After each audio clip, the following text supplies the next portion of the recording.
Элдин педагогикалык ойлорунун өнүгүү динамикасы. Педагогика тарбия жөнүндөгү илим.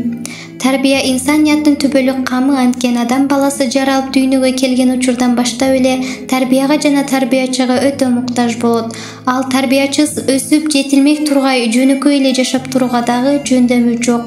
Тарбиянын жана тарбиячынын жардамы менен ал акырындап денеси чыңалып чоңоет, акылы өнүгүп бойго жетет жана инсанга айланат. Педагогиканы өз алдынча илим катары негиздеп, анын пайдубалын биринчи кыш койгон чех элинин улуу педагогу Ян Амос Каменский болгон. Ага чейин педагогика философия илиминин составына кирген. Ал өзүнүн педагогикалык системасын окутуу жана тарбиялоону баланын табиятына ылайыкташтыруу принцибин негиздеп, балдардын өз эне тилинде окутуу идеясын колдогон. Окутуунун сабак формасын, аны уюштуруунун маанилүү принциптерин, эрежелерин иштеп чыккан. Батышта андан ары педагогика илимине салым кошкон инсандар.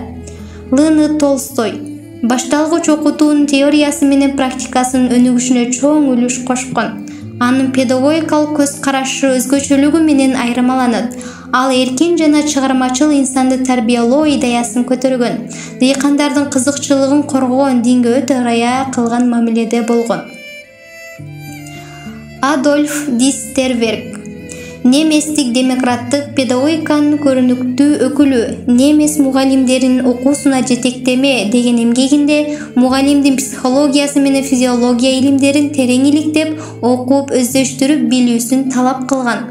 Психология тарбия жөнүндөгү илимди негизи деп эсептеген. Өзүнүн дидактикалык көз караштары 33 мыйзам эрежелеринде баяндаган. Аны билген ар бир мугалим өз ишине өтө чыгармачылык менен мамиле кылары шексиз.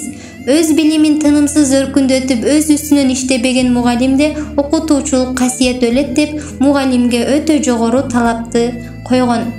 Дени Дидро француздук ойчул, материалист, агартуучу. Ал инсандын калыптануусундагы тарбиянын ролун өтө жогору баалаган, бирок тарбия баарын жасайт деген Гельфессийдин оюна каршы чыккан. Дидро жалпыга милдеттүү акысыз башталгыч билим берүү идеясын колдогон. Жан-Жак Руссо агартуучу, ойчул, жазуучу, композитор, педагог. Ал окутуу тарбияны баланын табиятына ылайыктап, баланы зордобой, эркин тарбиялоону талап кылган.